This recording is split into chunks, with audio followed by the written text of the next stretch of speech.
Hello, and thank you for attending today's Microsoft Dynamics Business Applications Defining the Ideal Customer Profile webinar. Feel free to get pulled during the presentation on Twitter using the hashtag MSDYNAPPS, hashtag MSDynApp. At the end of the webinar, you'll find information about the speakers you'll be hearing from today. We also invite you to watch our previous webinars. So with that, I'd like to introduce our host for today, author and president of Social-Centered Selling, Barbara Giamanco. Barbara, you have the floor. Thank you, Cheryl. I really appreciate it. All right, my friends, we have got another action-packed webcast set up for you today, and we're going to be talking about the importance of defining the ideal customer profile. You know, as sales and marketing becomes more complex, creating a successful lead generation strategy means that you need to first make that time to figure out who you're marketing and selling to. I know it sounds obvious, but often this is an important place in the strategy that companies don't spend enough time on. And so my guest experts today are going to talk with us about that. When you define that ideal buyer profile, it helps to focus your sales and marketing efforts on generating high-quality messaging and sales leads at various stages in the buyer's journey. And so today what we're going to talk about are just a few of these things. Why it's the first step you need to take in terms of setting up that lead generation strategy. You've got to define the right buyer for you. We're going to talk about some of the steps that go into and the questions that you're going to want to ask to create that ideal profile. And then we'll talk about the messaging to support the profile types, both from the sales and marketing side. As I mentioned, there are questions you're going to want to ask during the process, and we will cover that, as well as our guest speakers are going to be sharing their insights, perspective, and tips on best strategies for tailoring the approach as someone walks through that buying journey. So I'm delighted to have joining me today. Our guest speakers are Ardath Albee. She is a B2B marketing strategist and CEO at Marketing Interactions, Inc. I'll let her introduce herself in just a moment. Also joining us is Kerry Cunningham. Kerry is a Senior Research Director in the Demand Creation Strategies Group at Sirius Decisions. So Ardath and Kerry, I'm delighted to have you joining me today. Thank you so much. Thank you. Thanks for having me. Yeah, absolutely. Ardath, why don't we kick it off with you? How about you take a moment and briefly introduce yourself? And you've also got a hot book out on the marketplace, so I'd like you to make sure you mention that as well. Sure, thank you.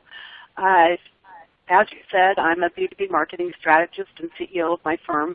And what I do is help B2B, usually enterprise companies, develop personas and content marketing strategies that turn prospects into buyers and convince their customers to stay with them. So that's the majority of the work I do, and my new book that's out is Digital Relevance and talks about those two concepts in great depth. Excellent. Thank you. And Kerry, how about you? Yeah, thank you.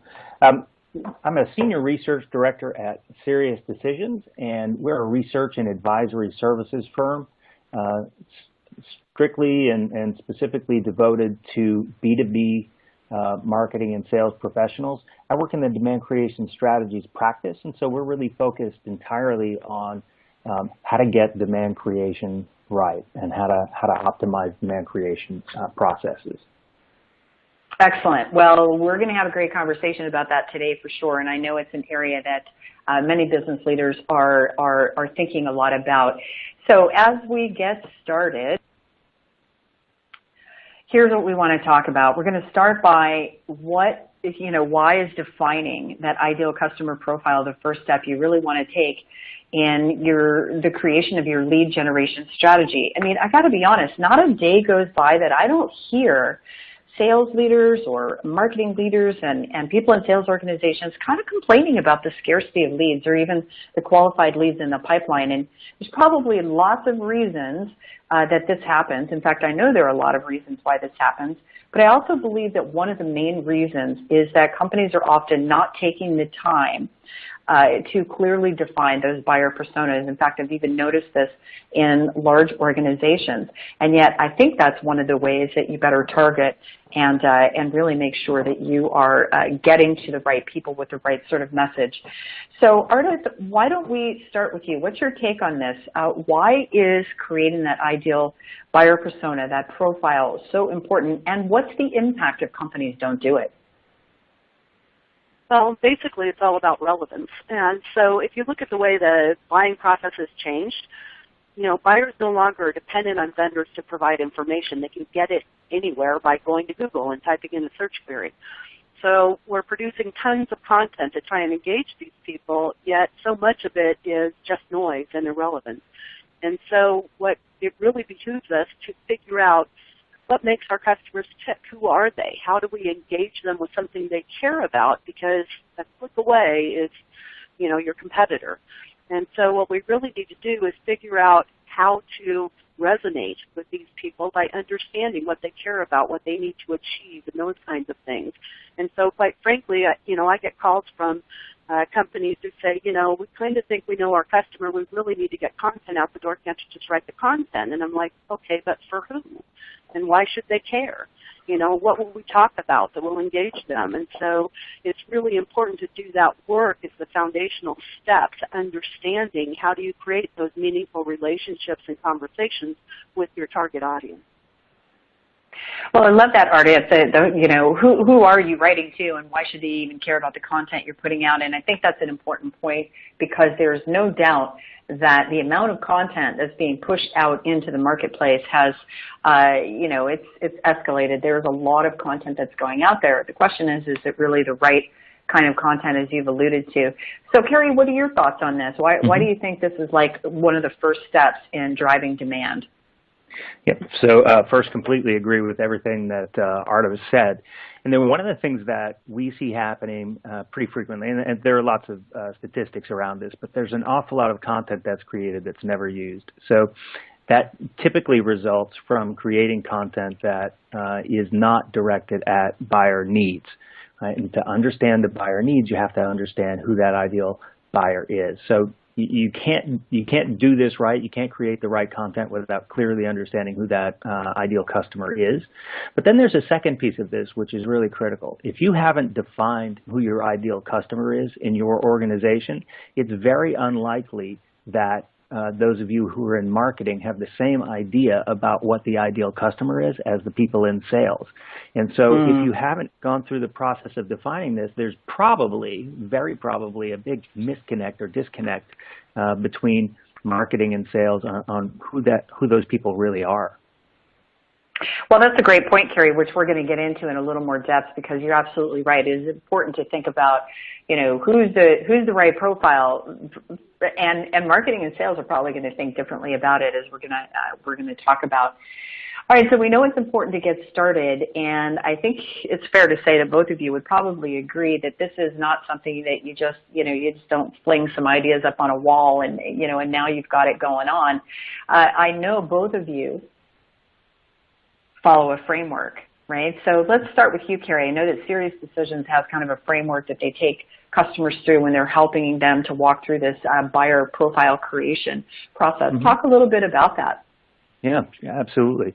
So we have we call it very simply the buyer persona framework, and it outlines 4 broad categories of data points, if you will, or attributes that we need to collect about our buyers in order to be able to create a buyer persona. The first category are functional attributes, so job role, common titles, because buyers won't have all the same title. Where do they sit in their organizations? This can also change, of course, by the kinds of industries and the size of companies that they're in, so it's really important to understand that across those different dimensions. And then this thing that we call buying center, which is really the collection of people who work together on a buying process. So, in other words, who does this person who's this buyer persona we're thinking about, who do they work with and in conjunction with relative to a buying process? And then, of course, all of the attributes and things that we need to know about the company itself. The second category is the category of interests. What are the kinds of things that the buyers are interested in? What initiatives do they have within their organization relevant to this buying process? What kinds of challenges or opportunities do they face? What are the specific needs of this functional role? And then another thing that's overlooked frequently, particularly on the marketing side, we think, is the language. What is the language that this persona uses? How do they talk about the problem, and how do they talk about what the solution is? The third category are buyer behaviors. So what are the kinds of things that they're doing or would be doing with your solution or doing today, but then also what kinds of things are they doing to research for solutions? How do they go about finding answers to their questions about how they might solve the problem? And then the final category is around their interaction preferences. We talk about things, so there's the content, what kinds of information do they need. There's also the kinds of media that they refer to in order to get their information. What kinds of things are they likely to pursue? Are they going to read long-form white papers, or are you going to lose their attention if anything's longer than a single page? And then where do they go to get that information, and who are the influencers and people that they follow? So those are the four broad categories, and then within each of those categories there are lots and lots of data points and lots of places where you can go to collect information. Excellent. Well, let's move to Ardath then, because Ardath, kind of within the framework of those four categories that Kerry's outlined, I know that you actually take customers through a process where they're looking at kind of the 9 components for a buyer persona. So why don't you talk a little bit about that? Sure. Well, essentially the 9 components actually fit right into what Kerry was talking about. A couple of differences, well, not differences, but a couple of things I'd like to point out. The first component, which I call a day in the life, is actually a first-person narrative. So picture the persona talking to you about what their situation today looks like, what they're struggling with. It's kind of an overview of the persona, but I emphasize that it's written in their voice talking to you because it helps you step into their shoes and start thinking kind of like them. But the other thing that it does, which Kerry talked about with the buying centers, is it also includes the other personas. So we're looking for where are the overlays, right? Where are they going to get pushback from other people on the buying committee? Where might they find, champions that help them push the project forward? Different things like that. So it's really, really important, as Kerry underlined, to understand the context in this group, because in B2B it is a group decision. So we need to understand how do we relate the personas to each other, or how do they relate to each other. And one of the reasons it's so important is because a lot of times marketers will go out and they'll create a persona and they'll say, okay, here's path A for Dave, here's path B for Susan, here's path C for Joe, and never shall they cross. And that just misses the whole context of this committee idea and how they interact with each other, which we need to address. So that's one thing. The other thing is I like to look at, you'll see I have objectives as well as problems. And so problems are the flip side of objectives. Why haven't they been able to achieve that objective? What's in the way of that? And so we want to make sure we look at what their situation is today and how we're addressing that. Quite often marketers start with believing everybody knows they need to buy their solution to solve the problem, and that's not necessarily true. And I think we need to back up a little bit in the process and really understand what is the situation today. Why would they choose to go outside and buy a solution rather than tackle it in-house, for example? So we need to back up a little more into that pre-sales position as we look at our buyer status flow. And then the other thing that I wanted to point out is questions. And one of the things I love about questions is in looking at all the things they need to know or might ask about during this buying process, and some of my clients have 3 to 5 year buying cycles, so you're extending this engagement across a very long period of time. But what do they need to know? And the way you would answer those questions actually creates a premise for your content development. And if you think about the way conversations work, quite often it's a series of Q&A. So hi, how you doing? Great, how are you doing? Did you see, this information about X? Yes, what do you think about Y? Whatever. But questions will tend to slot themselves into an order that makes sense for the amount of information or type of information you need to create in answers for them. Now, not that they act in a linear fashion, but you need to have all the pieces of the story, if you will. And then the last thing that I'd like to point out is this creation of engagement scenarios. So not just looking at content as, let's put this white paper out there, and get people to download it, but what does the experience look like? So if they go to the landing page and they download the white paper, then what? Where are you leading them to next? How do we connect the dots to create sustainable engagement across the buying process? Excellent. Kerry, anything you'd like to add about some of the components that kind of go into the work that you do in the various categories?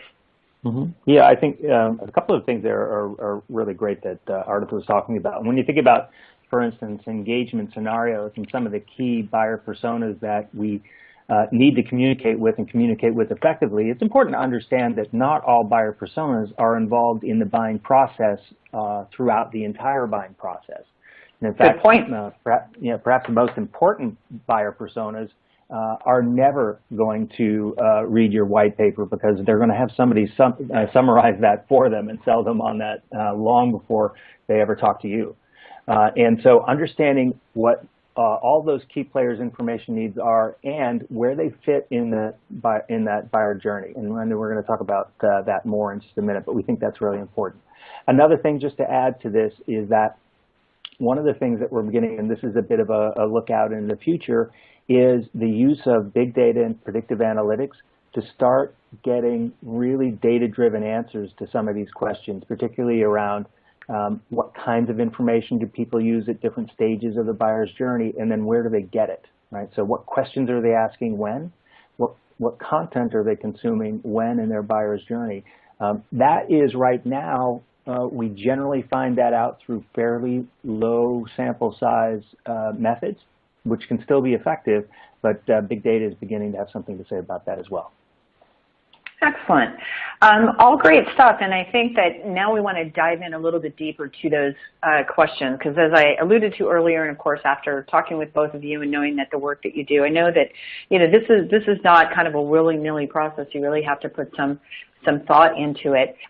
So in a minute, we'll jump to the next slide, which has some common questions that I know that Ardath tends to talk with customers about. So, Kerry, why don't you just kind of lead us off here? What are some of the questions that your team can, and I'll jump to the next slide where we've got some of the ones that Ardath has suggested as well. But what are some of the questions your team walks customers through? Are there any that are kind of key that rise to the top? Well, certainly we want to understand the specific needs that that the buyer is trying to solve in this particular buying process, right? So, and each buying role will have a different set of needs, and so how this particular solution or category of solution impacts this particular contact is absolutely critical. So your solution may do a specific thing for your client accounts, but that specific thing will have a different it'll have a different flavor depending upon which persona we're talking about. Is this an end user persona? Is this a decision maker for whom buying the right solution is a feather in their cap, but they're never actually going to use it, right? Whereas there's somebody who is actually going to be impacted on a day-to-day basis. So asking questions that really distinguish the specific needs of each person who's involved in the buying process, really critical, and we've got a bunch of those on the next slide. Yeah, so let me go ahead and jump forward to that, and then Ardath, I'll let you go ahead and take it. These are some common questions, Ardath, that I know that you talk about, and I want you to draw the distinction because I know that you have questions, and I know that Kerry and the Serious Decisions team does as well, but there are questions for the customer, and then there are customers for sales. And so when you say customer, you're talking more about these are kind of the questions you take marketers through, or could you give us a little bit of a better understanding when you say customer interview, what do you mean? Sure, I actually mean interviewing a customer, so getting on the phone and talking to them. And so you can do a lot of research, and you can have a lot of assumptions, but verbatims from customers are often quite different than what you think. In fact, I always start the persona process by doing a bunch of internal stakeholder interviews. So I talk to sales teams, customer service, marketers, product managers, you name it, to get a really good feel for what they think and what they think they know about the customer. And then I want to talk to customers. Now, the internal interviews will help you narrow down what personas are really worth building, and there are some questions about that. You need to talk to sales to make sure, number one, you're going to be generating prospects that they want to talk to and are skilled to talk to. And number two, as Kerry mentioned, there are personas who aren't reachable by marketing because perhaps they only come in at the very end as decision makers once their people have evaluated everything, right? And so really, if it's a marketing project for personas, you want to make sure that the personas you're going to create can be reached by marketers.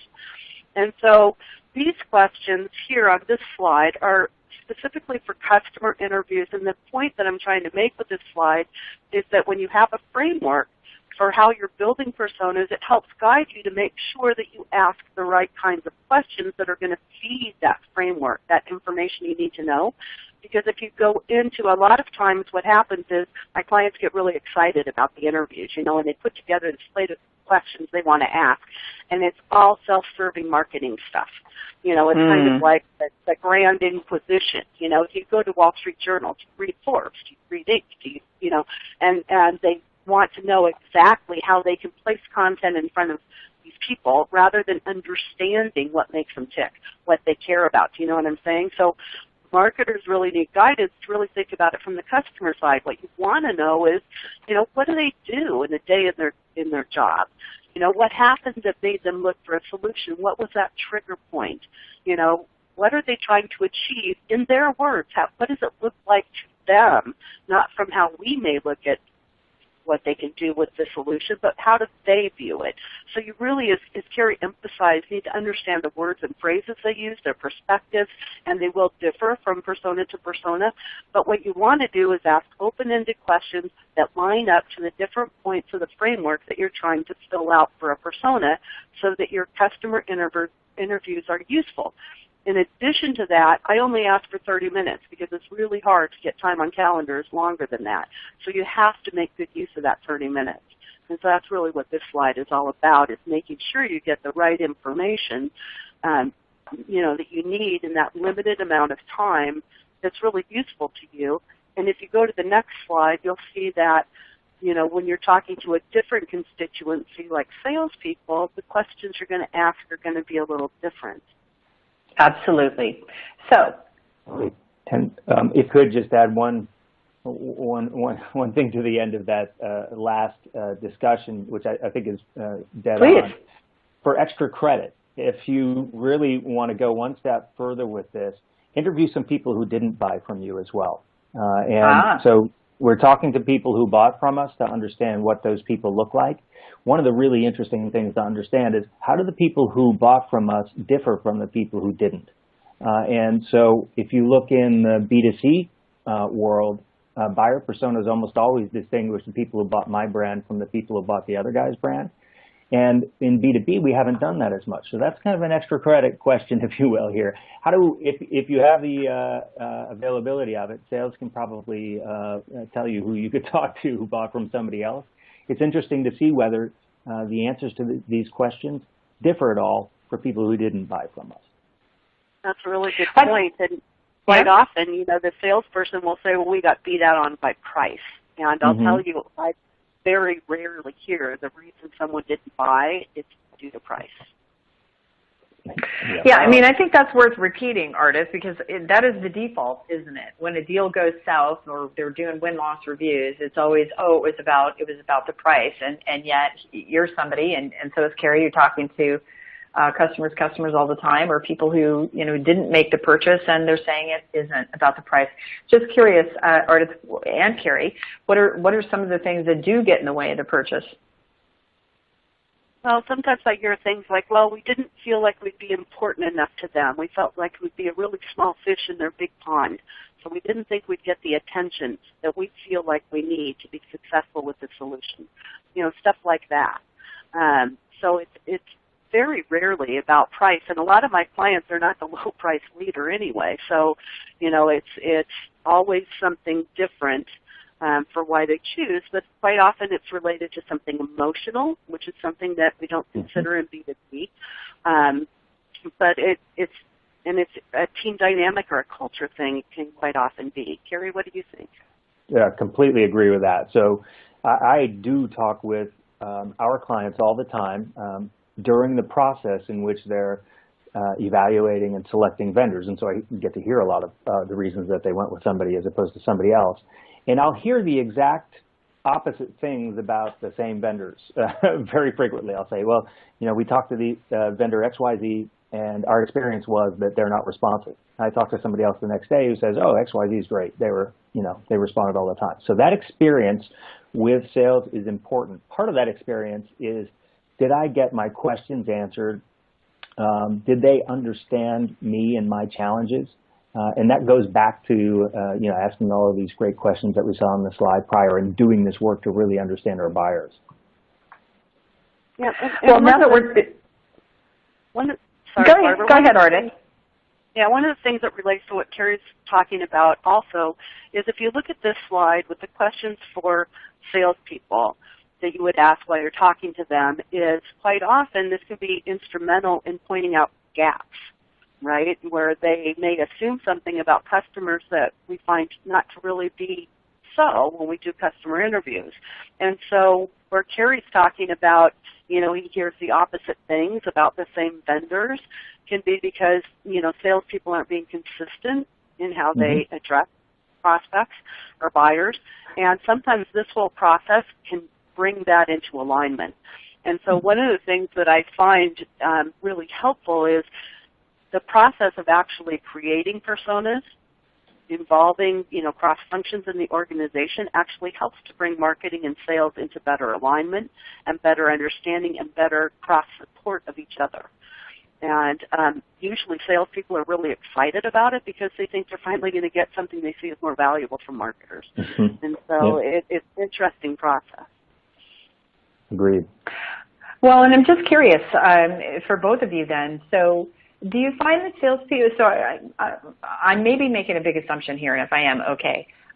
In the course of having these sales interviews, are you also sort of communicating some of the information that you found out from customers? And if that's the case, are salespeople sometimes surprised to hear some of the things that you share with them?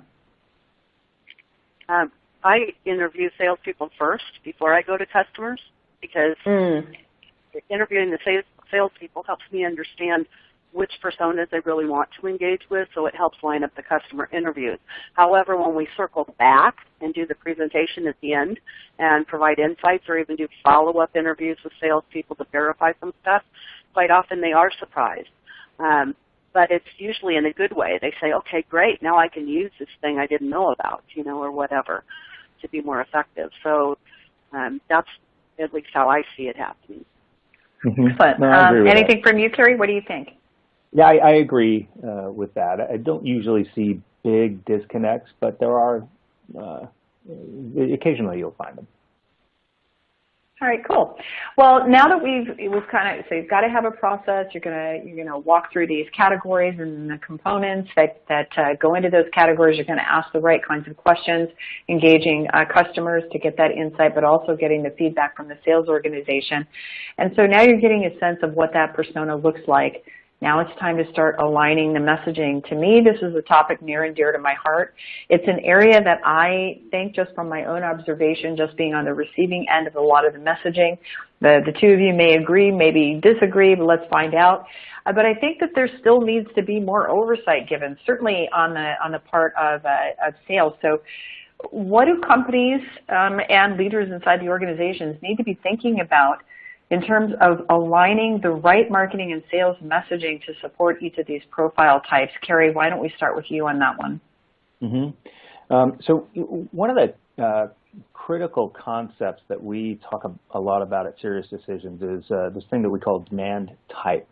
And what demand type refers to is really how familiar is your target audience with the solution that you offer, and not necessarily your brand, but really the kind of solution that you offer. So think about if you're a computer hardware company and you sell storage, chances are your target audience is extremely familiar with storage, that what you're doing is not new or different for them. You have a lot of competitors that do the same thing.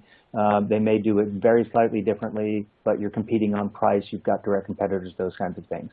If your solution, though, is a little bit different, if you're tempted to always say, well, we don't really have competitors because, then you're in another category of solution, and your audience is not going to, you can't expect that your audience is going to know how to think about your solution in advance. They're going to require more education. If you're selling a commodity product, even if it's an expensive commodity, then you don't need to educate your target audience. They know what the solution is. They just want to know how much it's going to cost, how great your service is, those kinds of things. So understanding that about your solution helps align, first of all, where you need to begin your messaging with your audience. Right? Do you need to begin at the basics where you say, hey, we think that you have a business problem that looks kind of like this, and then get around to saying we have a solution for it? Or do you begin with, hey, you're buying this much of this stuff right now, and we do it better and faster and cheaper? So that's a first step. Excellent. And now, Ardath, you've given us a visual. So talk us through how what you call the continuum, and how you talk your customers through thinking about how to align that messaging, both from the sales and marketing point of view. Yeah. So what I look at is the continuum. So it's how do we engage from beginning to end? How do we engage from where they're sitting at today, where they may not know they need to solve the problem, to all the steps and answers to the questions they have along the way once they figure out or decide they do need to take action to make a change. This particular graphic is in my book, Digital Relevance, but what it really is my version of the sales funnel. I've always hated that triangular-looking funnel where it's wide at the top and then something happens, it squishes everything together and a few little customers pump out at the bottom. It's kind of like the force of gravity. And so when I look at buying processes and you actually map the customer journey, what you find is you may start with, one or two interested people from the company, but then as you move through the process and you see the expansion in the middle is when other people come in and out of that buying committee process. So it actually, in my opinion, your funnel expands in the middle, right? And then kind of narrows down to when the decision gets made and the customer comes on board and becomes, the end users take over the solution or whatever. And so since most of my customers are enterprise, long buy cycle, complex, products or solutions that require education, and a lot of my clients are tech companies. So if you think about the evolution of tech, even if somebody has been a tech buyer for years, chances are the solution they're buying today does not resemble the solution they bought to do a similar thing 5 or 10 years ago, right? So lots of education, lots of getting up to speed, lots of figuring out how is this going to impact other processes in the company, how does the perspective differ from one to the next. And we really need to stay focused on that customer perspective. And sometimes, like I said, 3 to 5 years of a buying cycle for a lot of my customers, it's hard to maintain that over time. So the real purpose of personas is to feed those stories. And when I talked about questions in the past, you can pretty much line up your questions in your customer journey map across the different stages and figure out how to supply this information, at the right time in the right place. But the other thing, if you're really smart about doing this and how you incorporate personas with your content marketing strategy, you can tell from what somebody is reading where they may be in that buying stage. And then you can line up additional content offers or interactions around that space in the buying process. So analytics and, being able to predict where people are going based on what they've done or what they've engaged with are becoming really important for that right time, right place thing. That kind of used to be a pipe dream where you talk about provide the right content to the right prospect at the right time in the right place on the right device, whatever. And it was kind of like, yeah, so how do you do that? Wave your finger in the air and pray for the best. Now we have data and we have the technology that actually helps us with the visibility we need to be able to do that. But we can only really do that if our content is aligned to the different stages of buying, and we can use their interest to inform us how to better engage them. All right, cool. So now when we start talking about the messaging and the content, one thing I'd like to hear from both of you, and I'd like to kind of split this out a little bit, because we've got marketing who's creating messaging. They may or may not always be creating the messaging that salespeople are then going to send out to somebody who is a potential customer for the organization. And I don't know about the two of you, but I know that I'm on the receiving end. I talk to a lot of executives on the receiving end. Some of the worst email messaging coming at us from salespeople. So all this work is being done to create personas, and you're asking the right questions, and you're going through and you're creating messaging, but somehow when it gets to the salesperson, and it could be marketing, sometimes marketing is guilty as well, but I do see it a lot on sales. Where's the breakdown? Kerry, what do you think? Where is the breakdown? If we know that we need to make it relevant to the potential buyer, what's getting in the way of that happening more often? Well, there are a number of things that get in the way of that. First of all is making sure that everybody in the organization is laser focused on buyer needs. Right? It's all about what the buyer actually needs. So as Ardath was saying, you've got different needs at different stages throughout this buying process, and then different individuals have different needs at different stages throughout the buying process. So there are a couple of different levels of complexity. Mapping that out and understanding that's absolutely critical. Right? Knowing which buyer personas need what kind of information at what stage in the buyer's journey. So that's the knowing it part. Then the doing it part is, it's a little more problematic, because we've got lots of people, particularly on the sales side of things, who are communicating with prospects all the time and aren't. We're not going to govern virtually everything that they send to a prospect or customer. One thing that I've seen be pretty successful is, first of all, partnering with sales to understand what kinds of things sales is already delivering to prospects, not using any sort of punitive measures, but understanding what they're delivering to customers that is not officially sanctioned content. Looking for the good stuff, and then making sure that you propagate the good content that sales is creating and delivering already, and that you are aware of the not so good stuff and can take some corrective actions either to improve it or to discourage its use. So those are a couple things. Well, and so so everyone talks about content. Right? Content, and it's really important, and we need to align it to the buyer journey. We need to use it to nurture relationships with ideal customer types. And yet I still feel like in some cases there tends to be a bit of a disconnect. So how do you help customers with this, Ardath? I think it was Kerry. You said it right from the very beginning. A lot of content is getting created that never is even used. So we know it's about the right kind of content targeted at the right time. So talk a little more about that process that you help. You've created this continuum, Ardath, but how do you make sure that they really act upon it and execute in a consistent way that drives the kind of results they're looking for? Yeah, so first I want to back up just a little bit, because I agree with you, sales emails are just awful. But here's the deal, and it plays into this question. Marketing needs to take responsibility for creating content for every stage of the buying process. And still, in so many companies, marketing is basically responsible until the lead gen form gets filled out, and then they throw them over the wall to sales and say, okay, we're done. And that works. So there's a disconnect. The story becomes fragmented, and salespeople are left on their own to try and pick up wherever marketing left off, and 9 times out of 10, sales doesn't even know what that means, what story marketing was telling in the first place.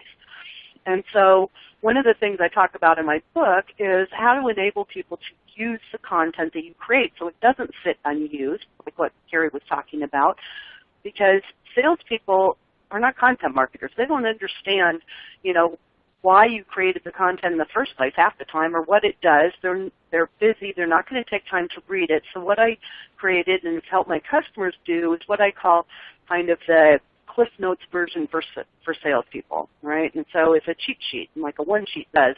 This particular piece of content is for this persona in this stage. It answers this question. Here are the key points it makes. Here are ways to introduce it into your conversation or an email with your prospect. things like that to help salespeople actually take the content and apply it quickly, copy and paste, if you will, into templates, which is really helpful. But the point of it is if we can orchestrate that story from end to end and then empower salespeople to use it, a couple things happen. Salespeople can start becoming more effective at earlier stages of the process because they understand what kind of information is needed when. So maybe we can help them get into conversations earlier and shorten sales cycles. But the other thing is, if you really think about buyers don't care if you're a marketer or a salesperson. They just want the information they want. And so we have to be able to make that a seamless orchestration across our functional divisions, right? The buyer doesn't care. They're like, give me what I want. I don't care who gives it to me. Somebody give it to me. And so we have to make that as seamless as possible, and somebody needs to orchestrate that story. And marketing is in a position, especially with the foundation of personas and working with sales, to actually produce that story and help salespeople learn how to use it effectively. Yep. Excellent on both sides. Now, what about when marketing is so I agree with you that marketing needs to own that, the messaging all the way through. We'll talk in a minute about what happens when they're not and salespeople are truly left to their own devices. And Kerry, one of the things that I liked about it is that you're at least suggesting there should be some oversight. Maybe you can't look at every message salespeople are sending out, but I truly believe in terms of what you're saying that there should be somebody who is looking at some of the emails that are being sent out on behalf of sales, because I don't know that a lot of leaders understand that is actually harming the brand and harming the ability to kind of get to the sales outcome that you're looking for. And in a minute, I'm just going to read through it. It came through this morning. I had to save it for our session today, and I'll just read through one that I received. But before we get to that, when you're thinking about that whole, so marketing is kind of tailoring content for that pre-buying and even post-purchase, what are some of the things that they should be thinking about to make sure that is really successful? Mm-hmm. Well, you think, first of all, this concept that I mentioned a few minutes ago of demand type and understanding where your buyer journey actually begins. So, again, if you're selling an established market solution where your buyer enters the game highly educated about the kind of thing that you sell, producing a lot of long-form white papers where you educate your prospects about what a server is, for instance, is really only going to get you attention from students and people who are new in the field and, maybe marketing people, right? So understanding that really clearly is important. And then inventorying what you do have. So part of the reason that salespeople, so if you approach this question of what is sales using also from the perspective of if they're sending content that they've created themselves, is it because they don't know about the great content that marketing's already created? Or good point. Are there gaps that you're not created, that you haven't created, that there are questions that prospects have that either sales doesn't think the marketing content handles well or doesn't handle at all, right? So using that as a way of really doing research on the kinds of things that you haven't yet done for sales, and done for customers, I think it's a good approach to that problem. Excellent. Any thoughts, Ardath? Yeah, it's interesting because I think marketing needs to pay attention to the earlier pre-buying process, and I find that there's a different function that takes care of post-purchase in a lot of the companies I work for. In fact, a lot of them don't do anything beyond kind of the welcome onboarding process. Customer retention is not getting a lot of attention from marketers, and the biggest issue with that is it costs so much more to get a net new customer than it does to keep an existing customer. But retention is something that I think they need to work harder on. The thing that people don't understand is that your personas actually change after people buy. And the reason for that is their status quo is now different, right? They're solving the problem with your product. So now what's next? And so we have to rethink how do we engage these people after they become a customer. It's different. And so I don't see a lot of companies that are really, really effective at the end-to-end customer life cycle, if you will. A lot of the focus is on the pre-buying through to the sale and maybe a little bit of post. But there's much more that can be done in these areas. Yeah, and I would just add, there's a lot of turbulence in that area right now, generally, or in this part of the conversation, because of the rise of the cloud-based and subscription-based world. That your customer today is not the same thing as when you got a customer a few years ago and you had a multi-year license agreement and all of that. There was a sense that you could just sit back and let your customer service or whatever folks handle the relationship. But now you've always got to be selling, and you've always got to be marketing your solutions. And so, in a cloud-based world, they may be, there's a whole lot of the land and expand is really a much more prominent approach. So just because you've got users in a given company doesn't mean that you've actually made the sale yet. And that's a different thing than it was even just 5 or 6 years ago. Absolutely, couldn't agree more. And I think that, Ardath, you raised a good point about the retention. And I think, honestly, that there could be a stronger focus on the retention side from sales as well, right? Because there's this traditional thinking of, okay, awesome, we got a new client, boom, I'm on to the next, right? And then they stay engaged a little bit, and then maybe they're not as in touch or continuing to nurture that relationship along that path like they should. And then all of a sudden the day comes, will the customer remain a customer? And then, as you said, Kerry, now that we're talking cloud-based and more, SaaS, software as a solution options where people can kind of opt in and out, I think it's really important to make sure that you are keeping those customers happy. So let's keep talking a little bit more about the messaging, because I think it's certainly a super important part of how you prospect and then how we address that issue that sales leaders are concerned about, or CEOs of companies are concerned about, which is, pipelines aren't looking so healthy a majority of the time. There are a lot of reasons for that. We talked about the buyer personas, and now we're talking about the messaging. So here's what I would love to hear from the two of you. I know salespeople, some good points were made here, right? If they're creating content themselves, and I'll be curious to know from both of you if you think salespeople ought to be doing that, so we'll talk about that in a minute. But Kerry, you raised a good point. Maybe they can't find it, maybe it doesn't exist, and they're left to kind of figuring it out on their own. And so a lot of salespeople I talk to say they don't have time to tailor. They've got a boss breathing down their neck to send more emails, make more phone calls, and they're just going to crank out a message that really is very self-serving and look at us and how great we are and can I do a demo, and it's all about the features. What would you say to a salesperson who tells you they don't have time to actually tailor it and make it relevant? What do you think, Kerry?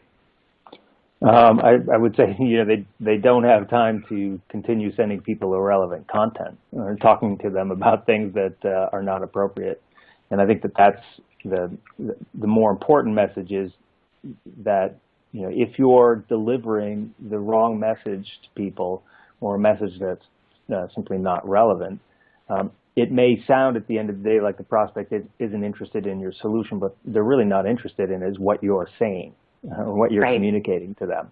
And it may have nothing to do with the solution, because they're never going to find out about your solution because you haven't made it attractive enough in what you're saying. So this is where the personas come in again. And salespeople understand this, but I think in the day-to-day, as you point out, people get busy, and maybe I'm not at my most nuanced thinking at 5 o'clock on a Wednesday afternoon or something like that when I'm sending emails to prospects. But we have to understand that we've got financial buyers, we've got technical buyers, we've got users, we've got lots of different people who have a different interest in your same solution, and we're going to look at it in a different way. And that if you don't communicate the specific needs that buyer has, they're not going to pay attention. They'll wait and find somebody who does. Now, before I read this brief example and get the perspective from the two of you, what do you think about that, Ardath? I mean, I'm curious. What do you think? Should salespeople be creating their own content? Well, the question I have is that if they don't have time to tailor an email to engage a prospect, how are they going to tailor the conversation if they actually get on a phone call? That's a great question. For me, it's kind of like 5 seconds to Google someone, to find out something that might be relevant about them. I can't tell you, I'm a single consultant.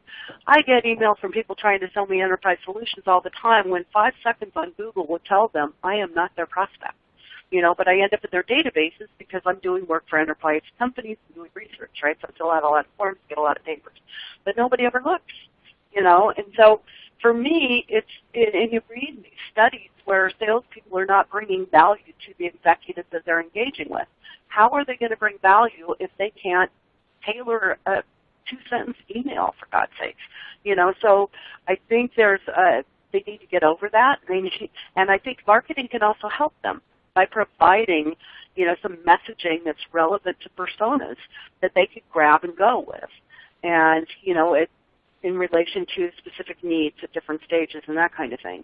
We need to make it easy for salespeople to use it. We need to make it something that they would, be proud to put in their email, something that doesn't make them cringe, like I'm not sending that. People will never believe I wrote it. So we have to figure out how do we write in our salesperson speak kind of thing. It's the same thing as looking at how do we create content tailored to prospects or personas. How do we create content that salespeople will actually use because they're comfortable with it? And so I think there's a lot that's done there.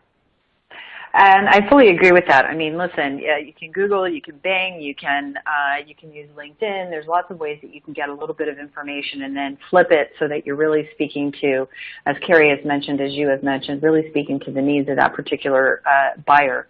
And even if you happen to be in the size organization where maybe the buyer personas haven't been created for you, I would say that smart salespeople who want to be successful and hit their quota consistently are going to think about what those different buyer types are like. So let me just get the perspective from the two of you. So this came in, and I'm actually noticing that some of these subject lines must be little gimmicks that somebody is teaching salespeople, but I've noticed this in a couple of emails that I've received. This one says, subject line, call tomorrow at 11 a.m. And then it goes on to say, I think you might find our solution interesting. I think you might find value in our solution considering your line of business. XYZ supplies sales leads to companies, on and on and on. Primarily, we use telemarketing, but we've pioneered a method to better integrate with online channels such as email and LinkedIn networking. Very effective for getting meetings with potential clients consistently.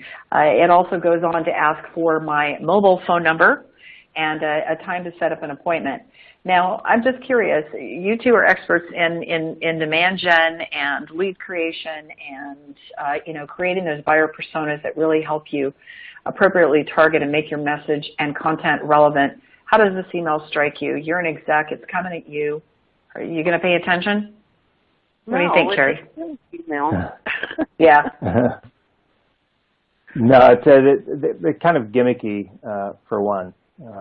There are things in it that are not so horrible, but the gimmicky stuff, I think, first of all, is unfortunate, and it's why most of us don't like to receive communications from salespeople, because they may sound like that. Call it at 11 tomorrow. It might get my attention because I think I've forgotten something, but as soon as I realize what it is, I'm going to stop reading and hit delete. Yeah, exactly. Yeah, exactly. How it started off, like our solution might be relevant given this kind of business you're in. Had they continued on from there and told us why, Mm-hmm. Maybe I'd be interested, but they don't. They just use that as kind of a pseudo-relevance thing, and then they jump right into their own "it's all about us" spiel, which is totally inacceptable. And that's I think the killer in the message itself is the selfie. It's an email selfie. That's a great term. Maybe we can. I'm going to borrow that and credit you, Kerry, in a blog post that I write about that. Don't let your email be your online selfie, right? But you're right. I thought the same thing, Ardath, when I saw the first sentence. And if they had gone on to say, and we know that your business does X, Y, and Z, and these are some of the challenges you might be facing, yeah, I'm going to pay a little more attention to that. But in true fashion, they roll right into the pitch. And then I'm not a fan of the call tomorrow or pretending like the email is a reply when you haven't had a conversation and that sort of thing. So I do think it's important for that salesperson to be thinking a little bit more about, I get it, You got to send a lot of emails, and you have to send a lot of phone calls or make a lot of phone calls. I realize these are key performance indicators that leadership is asking you to focus attention on. And I still say, and I'll continue to say, and this is for individual contributors and sales leaders, if the deal is to get a sales outcome, which is to hold a sales conversation with someone, then I think the approach to the message makes sense, because you don't often get a second chance, if ever. So good commentary on that, and I really appreciate it. So in the last little bit of time before we take a few questions from the audience, I'd love to have, and Ardath, let's start with you. I'd love to have you just share your thoughts on a couple of recommended actions that both sales and marketing can take right now to kind of get started if they haven't already. I mean, beyond the obvious, they should call each of you to probably talk with you more about how you can help them. But what are a few actionable tips that you would suggest? Well, of course I'm going to say go build personas, but, essentially, folks in marketing would just get in the same room and sit down and talk about their customers and what's going on in the market from both of their perspectives, and try to reach some kind of agreement about, what's important, where they provide value, and how they can go after it. At least that's a start. I mean, I talk to marketing departments that rarely interface with their sales teams. I talk to marketing departments who aren't allowed to talk to their customers because sales won't let them. I mean, some of this stuff has to start being broken away, but by the same token, we need to change the way that we are measuring performance from quantity to quality. So if marketers are graded on how many leads, in quotes, they produce every month, they're going to go after how many form downloads can they get, rather than how can they create that engagement and that momentum through the pipe, right? So we're getting what we ask for as executives. When we say we're measuring you on X, that's what we're getting. X isn't the right thing. And so we need to start thinking about it differently. Yeah, I completely agree with that. And at Serious Decisions, we talk a lot about alignment and the alignment between marketing and sales, which is what Ardath was just talking about, and the real economics to being aligned or misaligned. So if marketing and sales aren't on the same page about who those buyers are and what those buyers' needs are and when those buyer needs occur and how they change and all of that, then it's very unlikely you're going to be operating very efficiently as a sales and marketing organization. So I think the focus of this session of bias, because I was in it, of course, but the focus of this session on making sure that you really understand those buyer personas and that your understanding, if you're in marketing, is the same as the understanding that sales has, absolutely critical and a great first step. Excellent. Well, we have time for probably one, maybe two questions. So one question that's come in from the audience is, and you both have probably heard this many, many times, we never seem to have enough time to do justice to the process of defining the ideal customer types in depth, kind of like what you've described. Is that really necessary to go into all that depth? Who wants to start on that one? Short answers. It's important to make the time. I mean, marketers are spending millions of dollars on content. Do you want to spend it on content that, as Kerry has said, a lot of it's unused? Do you want it to be wasted, or do you want it to be impactful? Do you want it to drive performance? Do you want it to produce results? If you want those things, then you have to roll up your sleeves and do the work on the front end, period. There's no silver bullet. Everybody's looking for one, but there isn't one. I guarantee you. It's like the dentist saying, only floss the teeth you want to keep. This is only build detailed personas for the prospects you want to be able to sell to. Exactly. Yeah. Well, then, and one final question: when it comes to content, how much of that content should be our own? I mean, aren't the product specs and the brochure where we have enough? No. They're not. The answer to that question is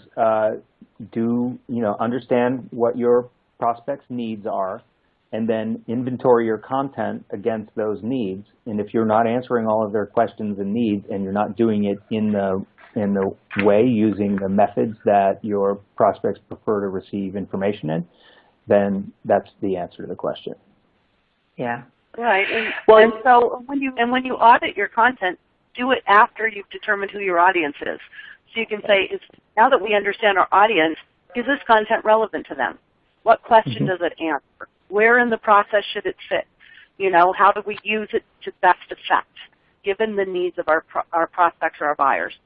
And, you know, the audit can be hugely important as a way to take that content that hasn't been used, right, because it wasn't relevant, and make it relevant because you now have the insight to do that.